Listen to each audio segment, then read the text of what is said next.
Quel plaisir de vous avoir avec nous. Ça fait longtemps qu'on ne vous avait pas vu.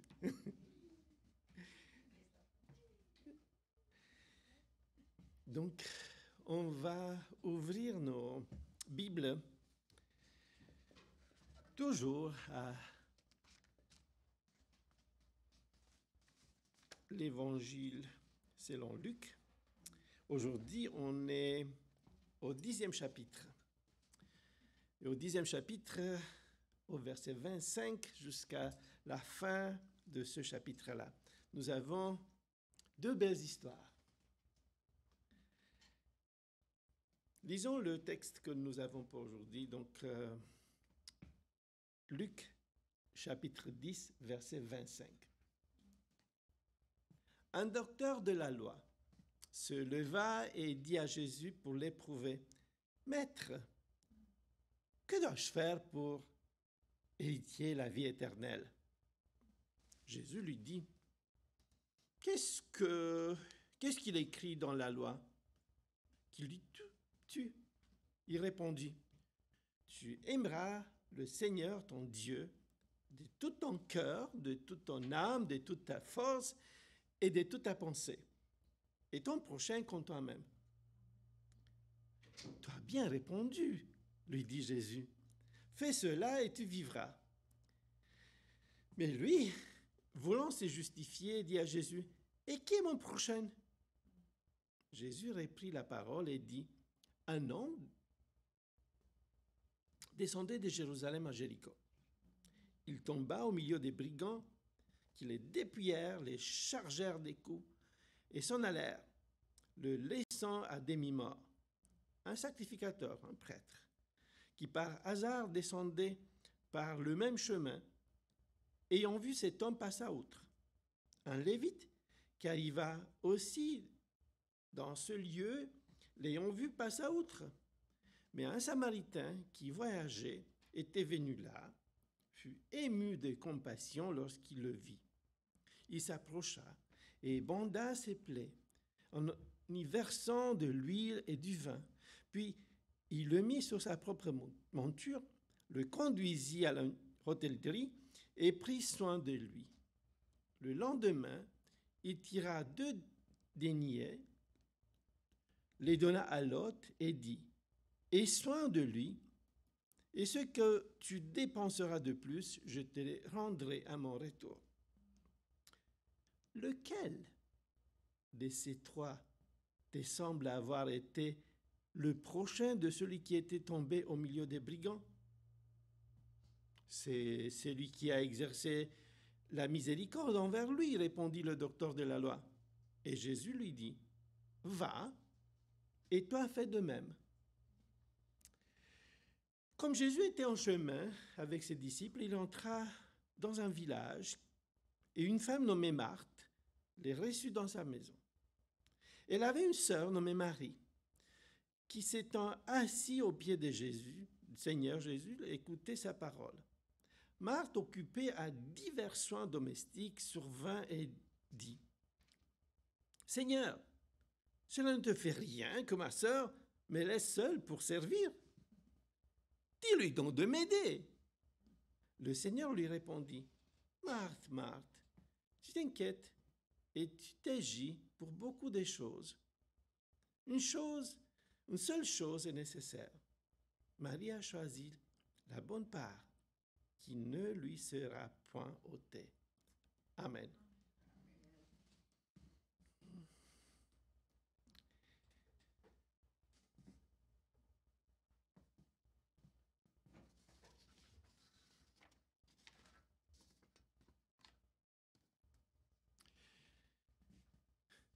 Dans la vie de Jésus, nous nous trouvons maintenant dans la région de la Judée. Le Seigneur a terminé son travail en Galilée. Il est parti en Judée. C'est à la fin du chapitre 9 qu'on nous dit ça. On a vu ça la semaine passée. On sait que ça devrait être à peu près vers l'automne, comme ça. Et on sait que c'est l'automne qu'il va aller en Judée. Pendant l'hiver, il va passer l'hiver de l'autre côté des Jourdains. Et puis au printemps, il va monter pour célébrer Pâques avec les disciples à Jérusalem. Et c'était aussi l'occasion pour lui de faire le grand geste, donner sa vie pour nous. Donc, on est à peu près dans la région de Judée.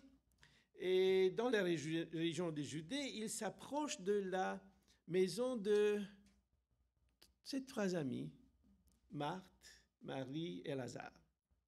Et ils seront reçus dans cette maison de ce village de Béthanie. Béthanie s'est trouvée de l'autre côté de Jérusalem, de l'autre côté du mont des Oliviers, et par là, on pourrait aller descendre à Jéricho. C'est le chemin qui amène de Jérusalem vers Jéricho, qui était à cette époque-là, de loin, le chemin le plus utilisé pour les Juifs. Parce qu'ils devraient tout le temps se déplacer ou de Judée ou de Galilée, aller à Jérusalem. Et on sait très bien que parfois, ce n'était pas évident pour eux de traverser la Samarie. On a vu, n'est-ce pas, ça fait pas longtemps. Ils voulaient traverser la Samarie et Jésus envoie ses disciples pour parler avec des gens, pour le recevoir dans certains villages. Et quand ils ont su qu'ils vont à Jérusalem, ils ont dit non, on ne vous reçoit pas. Donc, ils ne sont pas bienvenus en traversant la Samarie. Donc, alors, ils traversaient par cette région-là, qui est à côté de la mer Morte de Galilée, ils montaient de là, de Jéricho vers Jérusalem. Oh, c'est un chemin difficile. C'est de Jérusalem jusqu'à il y a rien qu'une 40aine de kilomètres. Pas plus. Mais il y a une dénivellation du terrain de 1000 mètres. Donc, c'est vraiment la montagne. Donc, c'est un chemin difficile. Je sais que ce n'était pas assez aride que c'est aujourd'hui. J'ai même lu, ça fait quelques jours que j'ai lu un petit peu sur le climat mondial de l'époque de l'Antiquité. Et juste pour vous dire, à Alexandrie, au nord d'Égypte, où aujourd'hui il ne pleut pas pendant 6 mois de l'année. C'est tellement aride. À l'époque, il y avait juste le mois de août qui pleuvait une seule fois Sinon, il pleuvait normalement. Donc, le climat était beaucoup plus agréable. Il y avait de la pluie, donc il y avait plus de végétation dans cette région de la mer Méditerranée. Mais le chemin est quand même difficile, il est rocailleux et la difficulté de monter par là. Donc, on se trouve dans cette région de la Judée. Et dans cette région de la Judée, bien sûr qu'il y avait beaucoup des hommes qui travaillaient pour le temple. Ce sont les prêtres, les Lévites. Et il y avait des milliers de ces prêtres qui habitaient à Jéricho. Jéricho, surtout pendant l'hiver, c'est très agréable. Il n'y a pas d'hiver, carrément. Et tu montes à Jérusalem, là, il y a l'hiver. Donc, il y avait beaucoup qui voyageaient continuellement. Ils montaient de Jérusalem à Jéricho, descendaient de Jérusalem à Jéricho et montaient de Jéricho à Jérusalem. Donc, c'est toujours ça. Donc, probablement qu'il y avait beaucoup des hommes de la religion qui sont là. Et puis, on voit, au début du texte que nous avons lu, qu'un docteur de la loi, un savant de l'époque, un homme bien instruit dans la religion, se leva et dit à Jésus pour l'éprouver. Ok, s'il posait des questions à Jésus, ça aurait été normal, mais il pose des questions pour l'éprouver, pour trouver quelque chose. Et lui demande, « Maître, que dois-je faire pour hériter la vie éternelle ?» Ah, génial, bonne question. Il veut hériter la vie éternelle. Hériter la vie éternelle. La vie éternelle, c'est déjà pas mal. Est-ce qu'il croyait dans la vie éternelle? Parce qu'on sait très bien qu'il y avait... ils sont partagés entre 2 camps, 2 parties, les gens de la religion en Israël. Il y a les pharisiens qui croient dans la vie éternelle, Et il y a les Sadduciens qui ne croient pas vraiment dans la vie après. Est-ce qu'il était un de ceux qui ne croyaient pas, vous voulez le prouver parce que vous voulez voir qu'est-ce qu'il va dire, ou est-ce qu'il était quelqu'un qui était sincère? On ne le sait pas parfaitement, on ne nous dit pas. Mais c'est quand même quelqu'un qui essaie de poser une question piège. Donc,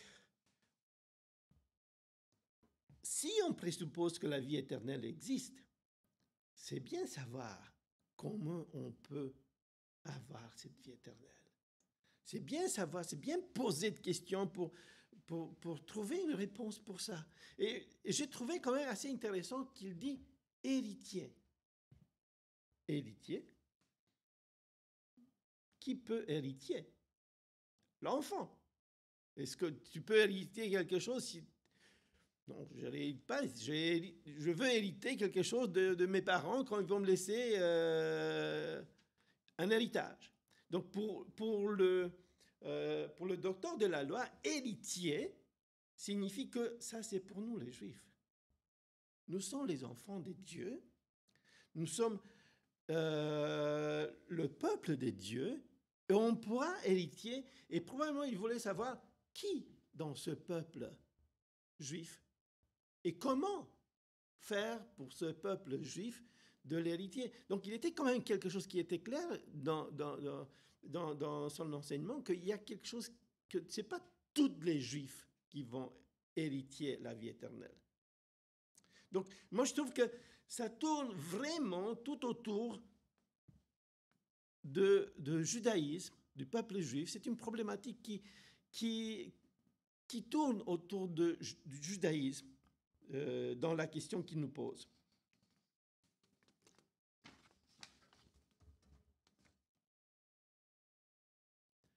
Il y a une autre chose que je trouve assez intéressante. Il demande, que dois-je faire? Ils n'ont pas la compréhension que nous avons, qu'il n'y a pas grand-chose que nous pouvons faire. C'est Jésus qui a tout fait pour nous. Mais pour les grandes religions, même si tu parles de judaïsme, même si tu parles de l'islam, même si tu parles de religion orientale, pour toutes ces grandes religions, il y a quelque chose. Ils doivent faire des choses difficiles pour hériter, que c'est le paradis, que c'est nirvana. C'est même étrange que même dans le christianisme est entré. Pour les catholiques, c'est la même chose. Ils pensent qu'ils doivent faire quelque chose, qu'on doit faire quelque chose pour hériter la vie éternelle. Donc, c'est quelque chose qui touche vraiment la religion. Que dois-je faire? Est-ce que je dois me sauter en l'air, pour que j'arrive au paradis? Comme c'est dit certaines. Il y a toujours ces questionnements qui se posent. Et ce n'est pas le seul endroit où on voit qu'il y a un questionnement de ces gens-là. Si on regarde, Jésus rencontre un jeune riche. Et le jeune riche, dans Matthieu chapitre 19, versets 16-17, vient lui demander, « Maître, que dois-je faire de bon pour avoir la vie éternelle? » C'est une question qui est tellement proche. Que dois-je faire de bon? Bon, c'est encore quelqu'un qui ne comprend pas. Le bon est un seul. Il n'y a pas plusieurs bons. Tu ne peux pas faire. C'est juste Dieu qui est bon. Mais on voit que ces questionnements, ça touche le peuple juif à l'époque de Jésus-Christ. Il y a plusieurs qui lui posent cette question. Il y a plusieurs qui pensent, que dois-je faire et comment arriver à hériter cette vie éternelle? La réponse de Jésus est tellement simple, c'est un petit peu... Moi, je trouve que c'est assez... on rigole quand on parle de juifs. Le juif répond avec une autre question. Jésus répond exactement comme ça. Il ne répond pas à la question qu'on lui pose, mais il pose lui aussi une autre question. Ça se voit qu'il est un juif. Il lui dit une autre question. Qu'est-il écrit dans la loi? Qui lis-tu? Ah ben oui. Autrement dit, tout est écrit, tout est dans la loi. Tu n'as pas besoin que je te explique les choses d'une autre manière. De toute façon, tout vous a été donné. Et c'est valable pour nous aussi. On a tout ce qu'on a besoin ici, dans ce que nous a laissé Dieu pour nous. Tout l'enseignement est ici. Donc, et quand il lui pose ces questions, le docteur de la loi sait très bien la réponse. Ce n'est pas très compliqué. C'est l'essence de la loi. Et l'essence de la loi, qu'on la trouve par la suite dans Deutéronome chapitre 6, dans Lévitique chapitre 19, est simple. Et l'on trouve exactement comme il a récité ici. Tu aimeras le Seigneur ton Dieu de tout ton cœur, de toute ton âme, de toute ta force, de toute ta pensée, et ton prochain comme toi-même. C'est pas compliqué. Il le sait. Fais comme ça et tu vivras. C'est la réponse que Jésus lui dit. Voilà, tu sais, fais comme ça et tu vivras. Mais en fin de compte, il y a quelque chose qui est compliqué. Et que probablement, il essaye quand même de trouver une question qui est compliquée pour Jésus, pour lui demander qui est mon prochain. Peut-être qu'il est aussi en confusion, parce que ce n'est pas évident, même pour nous aujourd'hui, de savoir qui est mon prochain. C'est quelque chose qui nous concerne, qui concerne en général tous les hommes, particulièrement nous, et qui n'est pas très clair pour nous non plus. Peut-être que c'est assez clair, mais on n'aime pas que ça soit très clair. Parce que c'est engageant. Qui est le prochain que je dois aimer comme moi-même? Pour un juif, selon que Jésus énonce dans le sermon sur la montagne, dans Matthieu chapitre 5, dans le verset 43, il est écrit « Vous avez appris qu'il était dit, tu aimeras ton prochain et tu haïras ton ennemi. » Donc, pour les gens de l'époque, c'était comme ça. Tu vas aimer ton prochain. Qui était son prochain? Normalement, pour un juif, il devrait être un juif. Qui sont les ennemis? Les nations.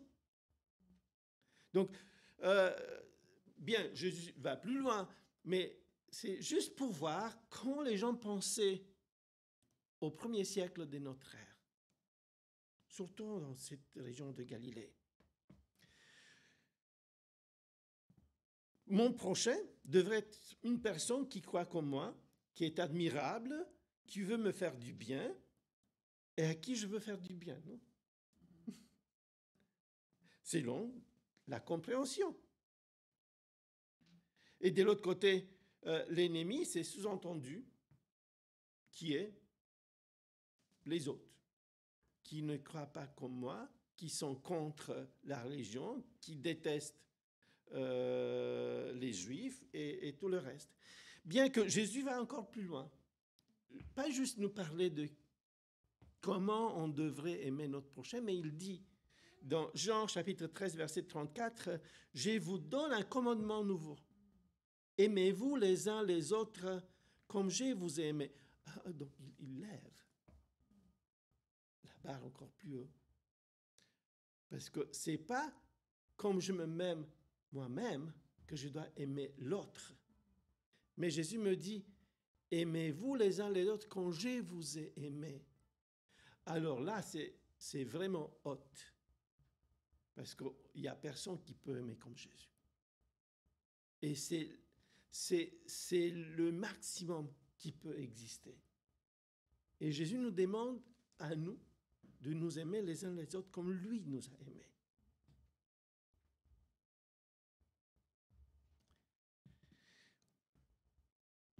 Et puis, même concernant nos ennemis, Jésus nous enseigne quelque chose de différent par rapport aux Juifs.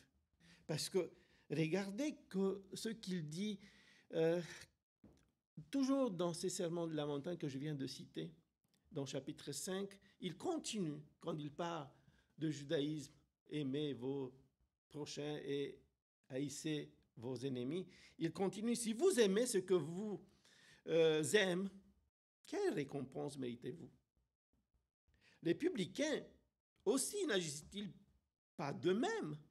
Et si vous saluez seulement vos frères, que faites-vous d'extraordinaire?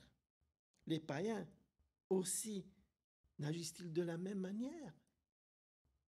Donc Jésus veut qu'on aime même nos ennemis. L'enseignement que nous recevons, ce n'est pas de haïr son ennemi, mais de l'aimer. De aimer même ceux qui nous haïssent. Ce n'est pas évident.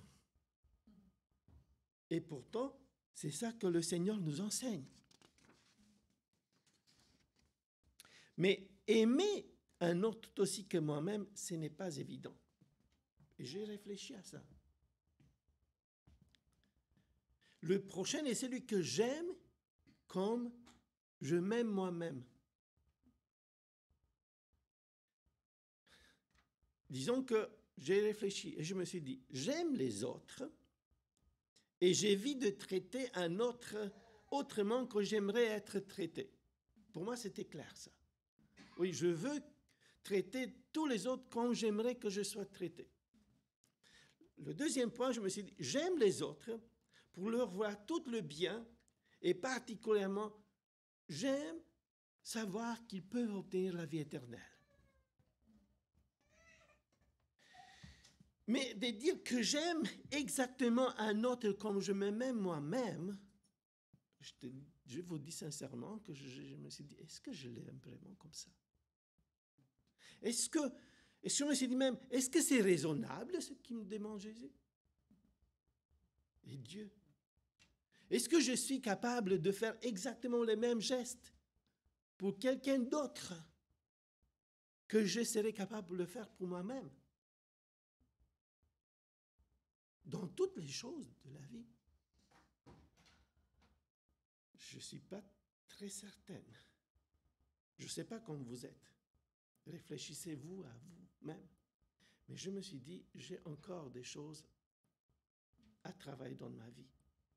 Parce que je ne sais pas si je suis capable d'aimer un autre exactement. Pas en grand, parce qu'en grand, oui, je suis d'accord. Mais dans le détail. Est-ce que dans le détail, suis-je capable de faire exactement la même chose? Et je n'étais pas certaine. Et j'ai prié Seigneur qu'il m'aide à avancer. Et j'ai prié Seigneur que tous ceux qui sont comme moi, que le Seigneur les aide à avancer. Parce que ce n'est pas si évident que ça. Même pour quelqu'un qui nous est très cher, je ne suis pas certain que je serai capable de faire exactement ce que je ferai pour moi-même.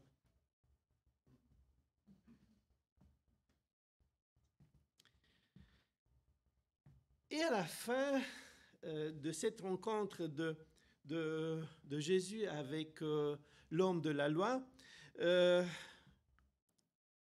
Jésus raconte une histoire. Ce n'est pas juste pour l'homme de la loi, c'était pour tous les autres, parce que les autres, ils ont entendu et nous l'ont laissé écrit, justement, cette parabole que Jésus vient de énoncer et qui va nous aider de comprendre un petit peu mieux de quoi il s'agit quand on parle de nos prochains.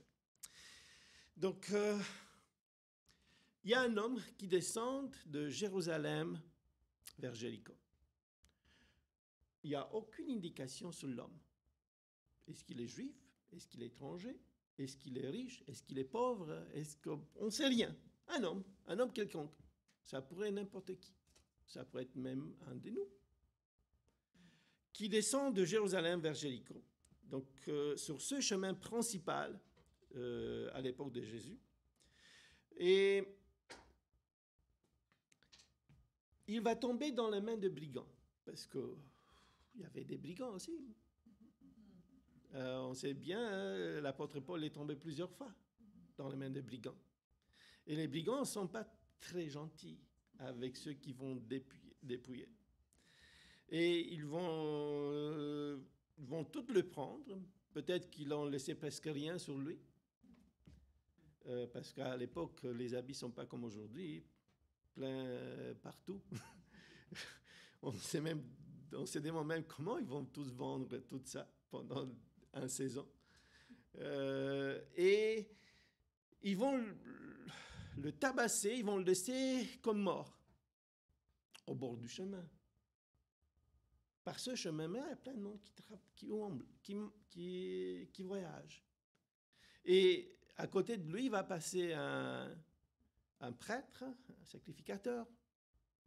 Il va le voir, mais il va continuer son chemin. Il va passer un lévite, il va le voir, il va continuer son chemin.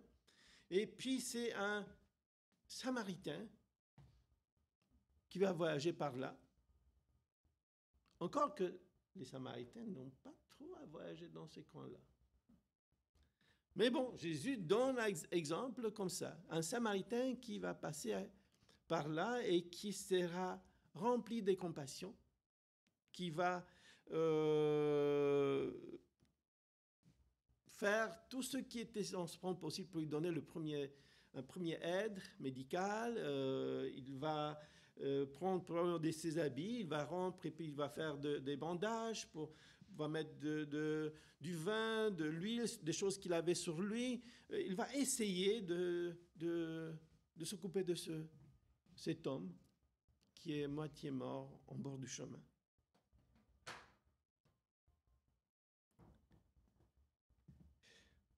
Bon, déjà que ces trois exemples, ça me dérange. Pourquoi il dit un prêtre et puis un lévite? Et puis la troisième personne, c'était un samaritain qui n'avait pas vraiment quoi chercher là-bas. Il était en Samarie. Et les Samaritains n'aiment pas les Juifs, ne veulent pas que les Juifs traversent leur pays. Et les Juifs n'aiment pas certainement les Samaritains pour les voir que, ah bah oui, vous passez par là. Et vous n'avez pas d'autre chemin. Hein? Donc, ça m'a intrigué. Et la première chose que j'ai pensé, est-ce qu'ils ont des motifs de ne pas s'arrêter? Oui. Il y a plusieurs. Moi, j'ai pris un, par exemple. Je connais quelqu'un qui était en route dans sa voiture et pendant une nuit qui voit sur la chaussée un homme qui est couché par terre. Il s'arrête. J'ai descendu de ma voiture, mais je vous dis sincèrement, il me dit, j'ai eu le cœur qui battait très fort. Parce qu'on ne sait pas qu'est-ce qui se passe avec cet homme-là qui est devant nous. Et si c'est un piège? Et si je descends pour le voir, et il y a d'autres qui vont entrer dans ma voiture, ils vont me voler mes affaires, ou je serai battu, là, on ne sait jamais. Il dit, j'ai descendu quand même. Et j'ai vu que c'était un... Oui, il était moitié mort, mais ivre mort. Alors, il a convaincu de s'élever de là, puis d'aller au bord de la chaussée pour que... Bah, c'était déjà la nuit, il ne voulait pas que quelqu'un fasse un accident. Mais c'est un motif qu'on se dit, ouais, on ne sait jamais qu'est-ce qui se passe. Qui est cet homme-là? Qu'est-ce qui se passe si je m'arrête? Et voilà un autre motif.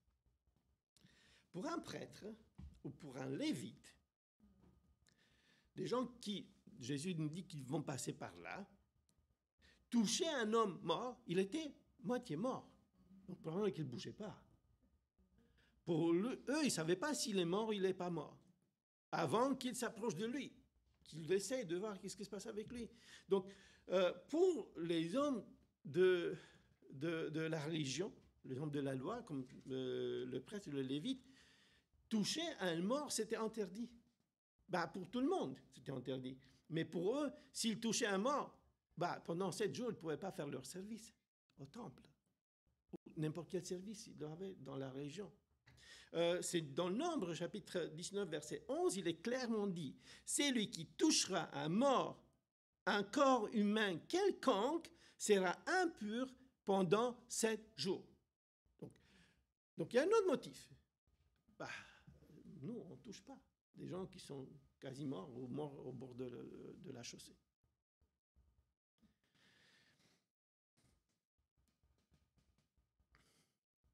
Écoutez, c'est des questions qu'on peut se poser. Pourquoi Jésus donne ces exemples-là?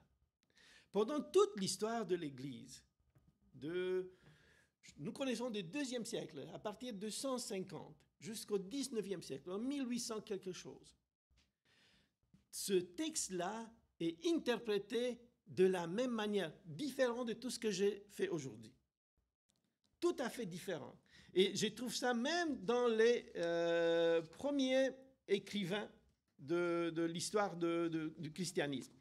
Et j'aimerais vous dire comment est-ce qu'ils ont interprété cela. Déjà de Saint Irénée. Et Saint Irénée, c'est le disciple de Polycarpe, et Polycarpe, c'est le disciple de Saint Jean. À partir de Saint Irénée, ou Saint Clément d'Alexandrie, qui vivent après 150, qui sont des évêques à l'époque, ils nous ont laissé écrit comment ils ont compris cette chose-là. Et par la suite, Origène vient, mais Saint Augustin aussi, tout le Moyen-Âge, jusqu'au 1800 quelque chose. Tout le monde a interprété ce texte-là d'une seule manière. Bon, il y a des petites variations. Et je vous le dirai, le premier que nous avons, on sait un petit peu de ce qu'il a dit Irénée, mais Clément d'Alexandrie nous a donné encore bien en détail comment, donc vers 170, on prêchait sur ce texte. Et il dit, le bon samaritain, c'est Jésus. Donc, les brigands sont les principautés de ce monde de ténèbres. Les blessures infligées signifient nos peurs, nos peines, nos déceptions, nos passions, nos plaisirs. Le péché. Le vin, c'est le sang de la vigne davidique, il dit Clément. La compassion du Père est représentée par l'huile. L'amour, la foi, l'espérance, par les pansements des blessures. Et cette chose est reprise par son élève, Origène, à Alexandrie, qui va encore plus en détail. Il dit, Jérusalem, c'est le ciel, Jéricho, c'est ce monde, c'est une descente vers le monde. Le prêtre, c'est la loi. Le lévite, ce sont les prophètes. Ah oui, l'hôtellerie, c'est l'Église. Donc, les deux derniers, c'est la connaissance du Père et du Fils, avec ce qu'ils payent. Et le retour de bon samaritain, ça va être le retour de Jésus-Christ. Et dans plusieurs variantes, c'est cette interprétation depuis l'année 150, disons jusqu'à 1850. C'est toujours comme ça que l'Église a interprété cette parabole. C'est juste maintenant, assez récemment, qu'on s'est dit, mais oui, mais il n'y a pas l'enseignement pour nous. C'est bien, on a toute l'histoire du salut dans cette parabole, mais qu'est-ce que j'enseigne à l'Église? Qu'est-ce que je m'enseigne moi-même? Qui est mon prochain? Comment je dois agir envers lui? Pas juste voir que c'est Jésus celui qui fait ce geste-là pour l'homme. Disons que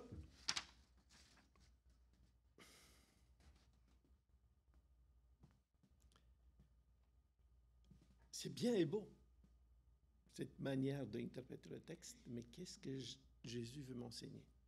Et particulièrement moi, qu'est-ce que Dieu veut me dire concernant aimer ton prochain, qui est une chose assez difficile. Et l'agissement de ce Samaritain qui est plein de compassion, qui s'arrête, qui va endager les plaies de l'homme, qui va mettre ce qu'il a pour le traiter. Ce sont des antiseptiques. C'est des choses qu'on traite à l'époque. On n'a pas toutes les pharmacies à côté. Donc on va traiter avec ce que les gens possèdent. Et qui va même à l'hôtellerie et paye 2 deniers. Ah non, c'est pas une petite chose là. C'est quelques journées de travail, 2 deniers. Est-ce qu'on sera capable de faire la même chose que lui? Est-ce que je serai capable? Et il promet même que si besoin, quand il reviendra, il payera tout ce que les gens de l'hôtellerie vont dépenser pour s'occuper de ce messieurs-là. Et c'est admirable. C'est vraiment admirable ce que Jésus nous dit de ce Samaritain. Parce que ce Samaritain, qui est le Samaritain en effet? C'est le mal-aimé, c'est l'étranger, c'est le bizarre, c'est un demi-juif, mélange des juifs avec des nations. C'est pas... j'ai trouvé que c'est bizarre. Il aurait pu mettre un romain, un grec. Mais le grec, pour le juif, a été clair, c'est un ennemi. Mais il va mettre quelqu'un qui est un bizarre, qui est un mal-aimé, qui est... je sais pas. Oui, l'étranger, qu'on ne veut pas côtoyer. C'est lui que, quand je le vois, je vais de l'autre côté. C'est comme ça qu'ils font les Juifs. S'il y a des Samaritains, ils vont passer par l'autre trottoir pour ne pas s'approcher des Samaritains. Est-ce qu'on n'a pas des gens comme ça dans nos vies? Est-ce qu'on sera capable de faire ça pour des gens que nous considérons comme ne méritent pas trop? Parce que si aurait été selon le mérite, qui parmi les Juifs méritait plus que les hommes de la religion? Ceux qui sont là pour intermédiaire, pour faire tous ces services au temple. Mais Jésus lui dit non, pas pour eux que vous allez faire ça. Ce ne sont pas eux votre prochain. Le prochain, c'est le bizarre, l'étranger, le faible, le misérable. Est-ce que vous êtes capable de faire le même geste pour lui? C'est une leçon très forte pour moi. Je ne sais pas comment elle est pour vous. Mais ça me fait réfléchir sincèrement. Est-ce que je suis vraiment capable de faire la même chose? Parce que le prochain, c'est le Samaritain.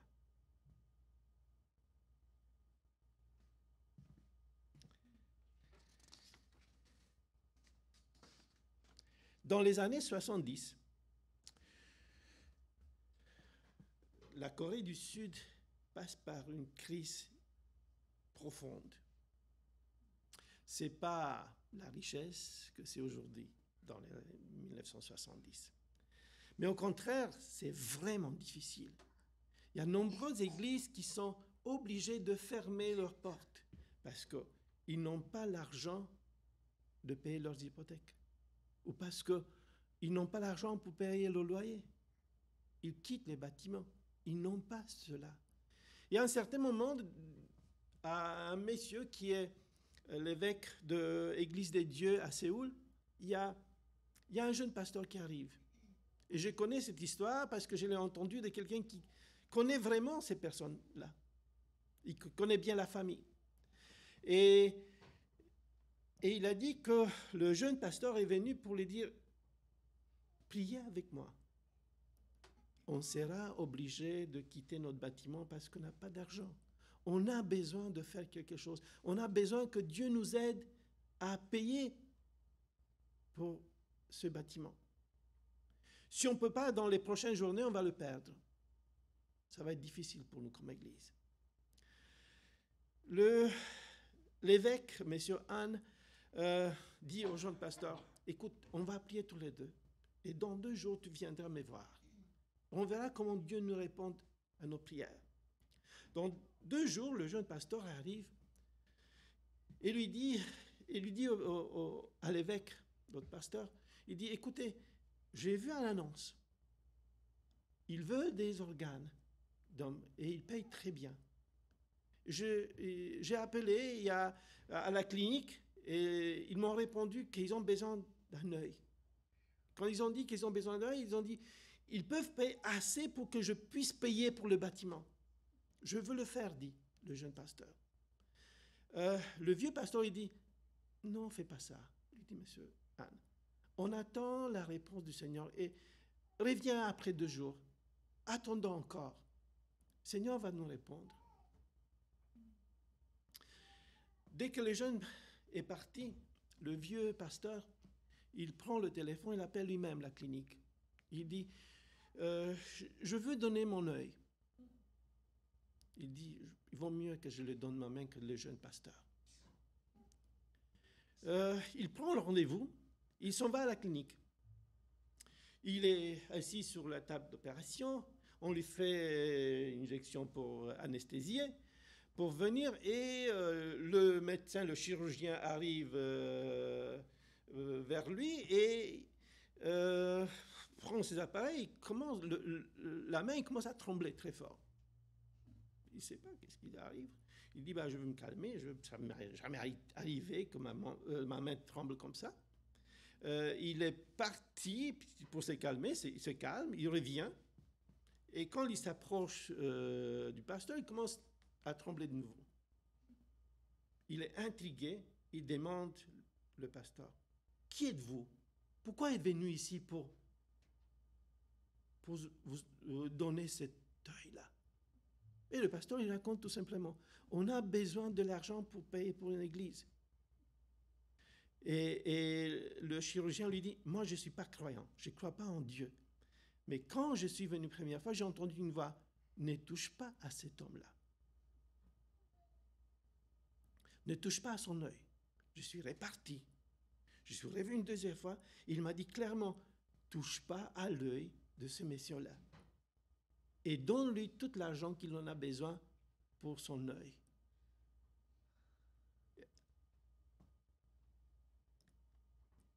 Dans 2 jours, quand le jeune pasteur arrive au bureau, le vieux pasteur lui dit, « L'affaire est réglée. Nous avons l'argent nécessaire pour qu'on puisse payer pour la bâtisse. » Mais ce qui compte ici, ce n'est pas que Dieu les a répondus, mais le geste. Qu'est-ce que nous sommes capables de faire pour notre prochain?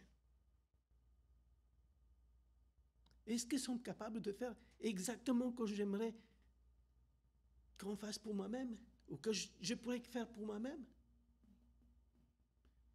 Je vous dis sincèrement, j'ai des problèmes parce que c'est difficile à faire ce que le vieux pasteur a voulu faire pour le jeune.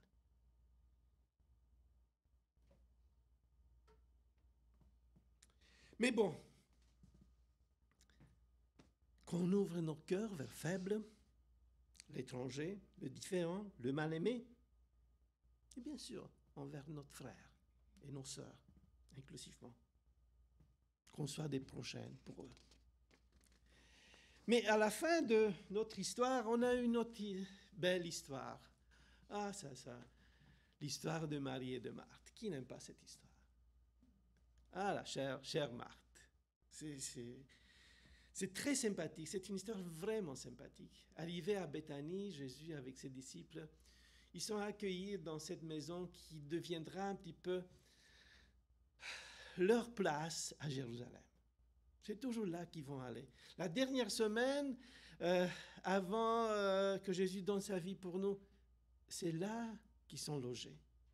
C'est là qu'ils vont rester, dans la maison de Marthe et Marie et de Lazare. Et il y a quelque chose qui est étrange. À l'époque, Jésus n'a pas pu prendre le téléphone pour appeler. Écoute, on arrive dans 1 heure. Certainement, il était plus facile pour Marthe de tout préparer. Mais ils sont arrivés. Voilà, on est là. Euh, et la pauvre Marthe ne savait pas sur quoi mettre la main, parce qu'il n'est pas seul, il est avec ses disciples, ils ont tous faim. Ben, il faut préparer des choses. Je la comprends très bien, chère Marthe. J'aurais fait la même chose, je savais pas sur quoi mettre la main. Comment faire pour préparer à manger, comment les accueillir, comment être une bonne hôtesse. Et là, c'est vrai, à un certain moment, ben, je suis toute seule, mariée ou... Ah, Marie s'est mise au pied du Seigneur et écoutait sa parole. Ah, elle est intriguée, hein, et je la comprends très bien. Écoute, Seigneur, mais tu vas pas, cette fille, au lieu de m'aider, elle reste ici. Et de plus, au lieu de lui répondre de la bonne manière, je lui dis, bah, oh oui, elle a pris la bonne part. Ah bon?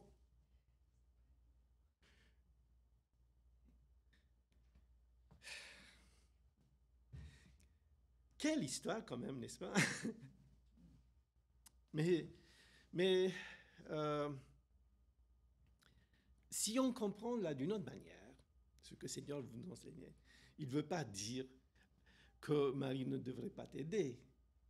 Elle ne pas dit qu'on ne devrait pas faire ce que tu fais, mais il dit qu'il y a quand même une priorité dans la vie. Une priorité que nous ne savons pas toujours la mettre dans notre vie. On donne notre vie, la grande partie de notre vie pour courir, travailler, gagner de l'argent, nourrir la famille, acheter une maison, payer les vacances, payer l'Internet, plein de choses, n'est-ce pas? Et quand il faut aller à l'église, on est fatigué. Quand il faut... mais non, on a un moyen extraordinaire mercredi soir. Tout simplement, c'est connecter sur Internet et puis prier les uns avec les autres. Ah, que c'est difficile ça aussi. Et Jésus veut dire, ça va pas? Est-ce que le matériel, il est tellement prioritaire dans vos vies? Comment ça se fait? Une seule chose est nécessaire. Marie a choisi la bonne part qui ne lui sera pas ôtée.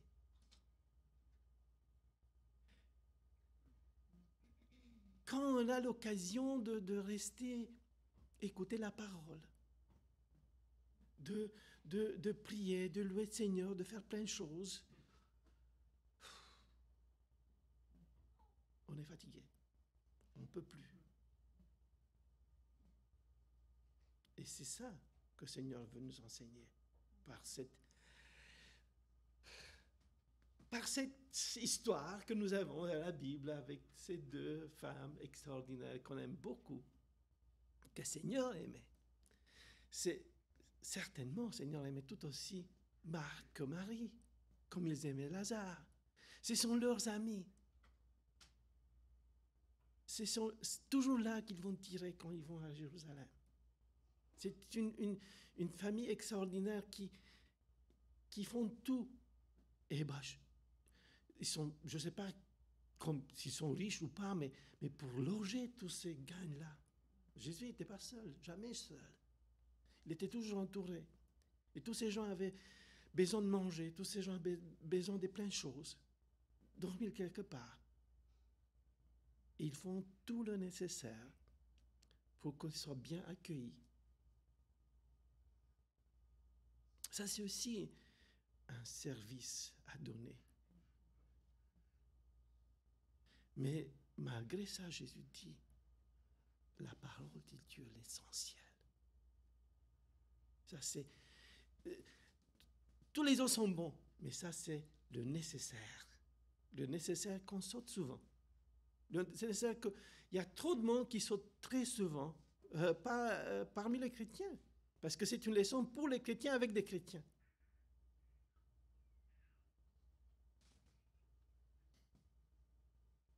Si dans la première partie de texte que nous avons lu, le Seigneur nous enseigne comment aimer le prochain. Dans la deuxième partie, Seigneur, j'ai presque l'impression que veut nous enseigner comment aimer le Seigneur. Est-ce qu'on aime le Seigneur? Est-ce qu'on aime vraiment le Seigneur pour qu'on lui donne toujours la première place? Pour qu'on donne toujours la première place à la parole de Dieu?